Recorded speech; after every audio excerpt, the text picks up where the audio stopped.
What's going on, everybody? This is Drew Peters, aka the Vanilla Gorilla, coming at you with Suppz.com. We're bringing you weekly content on nutrition, supplements, training, all good things related to fitness as a whole.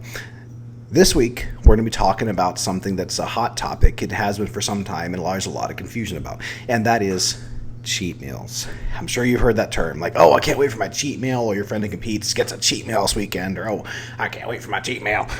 There's a lot of misconception about exactly what a cheat meal is. So I'm just going to give a brief overview today, kind of give you exactly what it is, the difference between that and a refeed, some rules and guidelines to follow to make your cheat meal a success.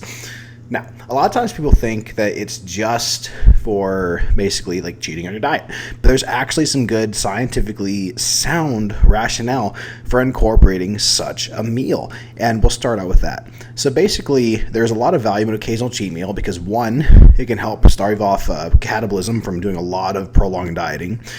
Two, if you're flat on glycogen stores, it can help replenish those and, of course, take your training intensity up. Additionally, if your metabolism is starting to slow down a little bit, and, of course, mentally, it can deter you to give you something to look forward to instead of, if you're like in a deep phase of contest prep or you've been dieting for a long time, so on and so forth.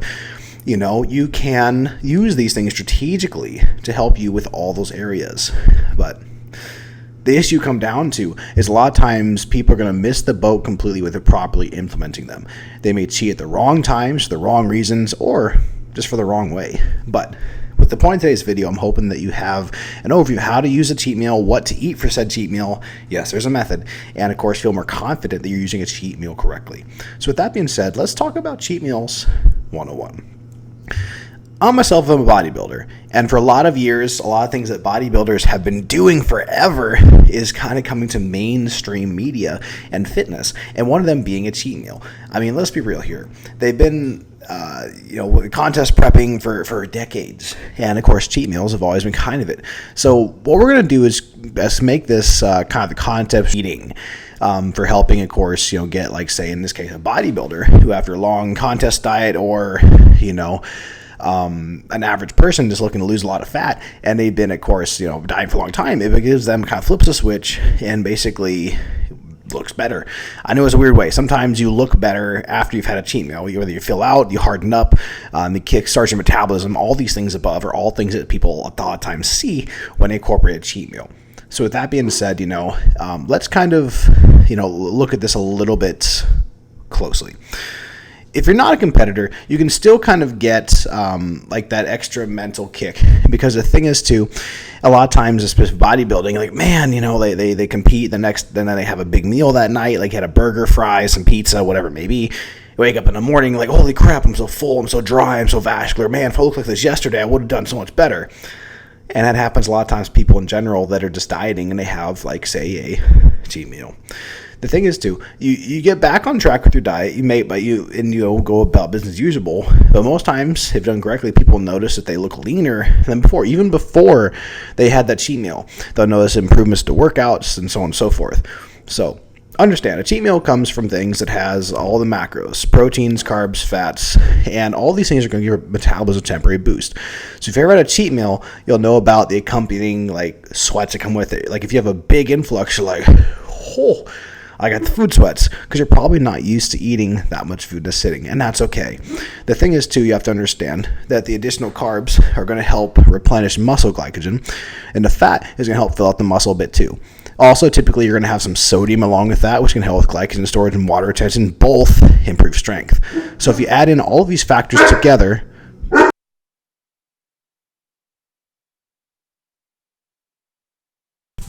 my German Shepherd likes to be famous too. Sorry about that.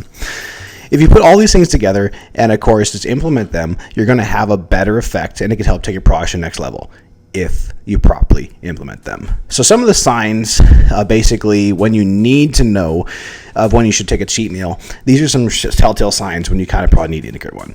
Your workouts are going to be crappy on a regular basis. You don't have a pump, you don't have strength, lack of focus, you just feel tired, and you've been truly dieting for a period. This may be a sign that you need a cheat meal to help replenish your body. Another part too is if you start feeling cold all the time, that's another sign that your metabolism dropped, both from fat loss as well as, of course, having less body fat and less core temperature. The other part you'll notice too is you start having a plateau in your fat loss and lowering calories isn't helping. You probably need a spike to help get things going again, and of course help fat loss continue along the black. That can break you out of a stagnant period in fat loss. Or if you just dropped a lot of weight in a short amount of time, more than 1% of your total body weight is usually a good rule of thumb. With the first week of dieting, that's no longer water and glycogen weight. So if you take all those things into consideration and look at this, then cheat meal will probably apply to you if you have crappy training, feeling flat, feeling horrible, so on and so forth. If you're dieting, whether it be contest prep or in general, and these things aren't things that you're noticing, you might not need a cheat meal. Because just because you can have a cheat meal doesn't mean you should and or need one, regardless of how much you may want one. Okay? Now, I don't mean to be, the Gestapo here and say you can't have a cheat meal. But the thing is to use them strategically. Okay? The other topic I want to touch on real quickly is a cheat meal versus a refeed. There's a very simple difference there. Refeed usually means to increasing carbohydrates to basically elicit a similar result as a cheat meal. The quantities are pretty high, but the goal is to replenish glycogen stores and stave off catabolism, recharge metabolism, and so on and so forth. The main difference, okay, very clear, is typically a cheat meal, and a refeed is a bit mental. Cheat meals are for those who need a momentary break altogether from their diet to kind of eat whatever they want in terms of food. If you can't stick with the diet, obviously, it's not going to work for you. So what this does is this periodic cheat meal allows you to continue dieting longer, and obviously is a method of choice for most because you get to eat, quote unquote, those free foods, because you can eat whatever you want for a certain amount of time as opposed to eating a bunch of their usual quote-unquote diet foods in higher quantities, which is typically what a refeed is. Refeeds kind of eat the same foods you already are, you just have a big spike in, say, carbs. So I'll tell you this right now. The person who goes 35 miles an hour for 10 years is always going to beat the person who goes 100 miles an hour for 2 years. Think about that. You don't want to burn out. The other part, too, you need to consider if you're debating between doing a cheat meal versus a refeed is your psychology and just how you handle food. So I think your scenario, where you are. For some, if you start eating junk, it can set you off into a frenzy, and you may up binge eating for hours or days, and you're going to set yourself back in the diet game. In that case, if you don't have that control, a more controlled refeed of healthy food in higher quantities would be a wiser option. So that part too is some do a carb refeed day, just as like a high day, and a method such as carb cycling. At least that's going to serve the purpose as a cheat meal or the refeed meal, but instead of having it at a single time, it spreads it across. So, crazy pups. Got them on YouTube. Back to what I was saying. The main downfall you're going to have with something that's a full day carb up is sometimes you kind of lose a full day's worth of fat burning rather than having it just in one meal contain just an hour. So the thing with here too is you're better off to do a single meal because you have a single spike and not a prolonged increase in insulin release. I'm putting that very topically. That's a topic for another episode. Now, let's cover one more thing here before I wrap this up because, of course, we're going to be running a little bit long. The main guidelines that I go for when looking at a cheat meal is this more fancy than just eat a bunch of crap. That's not what a cheat meal should be. If you're implementing a full-on cheat meal as opposed to a carbohydrate refeed or a refill meal, typically some of the best guidelines I have is use the cheat meal to replace the last meal of your day. That's going to keep you from extending the cheat meal from a meal into a whole day of eating. You eat and you're done for the night. When you're actually eating, limit your time that you're actually eating, whatever it is. 45 to 60 minutes is more than enough.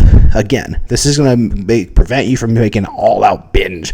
That's going to set back your progress. Get in what you need to get done. Take your time. Enjoy it. 45, 60 minutes. Eat whatever you want in that meal. Okay? Typically within that time frame, you'll be helping your progress and moving things along. The other part too, I like to usually recommend to people to have it the night before they train a large body part. Like say if you train legs on Saturday night or Saturday, you have that cheat meal on Friday. Give yourself that food in the tank. So that way you kind of load up, boom, you're burning it the next day. Or sometimes I'll do it after a massive workout. Like say I had to destroy myself for 2 hours on Saturday and I have a cheat meal following that time period. Those are kind of the things that, I like to coach for that. So the additional glycogen fullness you're going to make, feel better. You're going to help with the training session. And of course, it's going to be better for overall facilitating your recovery. So that's kind of the ins and outs of a cheat meal. The other part too, you want to be rule wise on this one. Sorry, my dog's distracted me. Someday they'll be on the show. The thing is, too, when you have a cheat meal, you shouldn't feel sick. If you feel like queasy or nauseous or overdid it, the next time don't have this big of a cheat meal. If you are set back and you are not hungry the next day, you probably overdid your cheat meal. Because the other part of cheat meal can ruin too is your current metabolism, metabolic state in terms of what you're doing. You don't want to ruin it for days on end. You should be able to resume your normal meals the next day as on plan. Your weight may be up temporarily, but that's all part of the process. And sometimes, coincidentally, you may also see a big drop in weight at the same time because your metabolism does spike. So each individual may have a different response. Like sometimes you may have a meal, you may be up a pound or two, it dissipates, and actually, you drop weight. Or you may wake up like the next morning and holy cow, I didn't gain any weight or I dropped some. Your body can do some crazy things. So keep all of these factors in mind. And I hope that with this video, you kind of thoroughly understand what a cheat meal is, how to use it, what to look for signs you may need one, and go with life from that. So, wrapping up, this is Drew Peters, a.k.a. the Vanilla Gorilla for Suppz.com, with my dogs co-starring around running in the background. Thank you for watching. Comment below with anything you have. Let us know what you want to see, and don't forget to hit that like button. Thank you for tuning in, and you have an amazing day.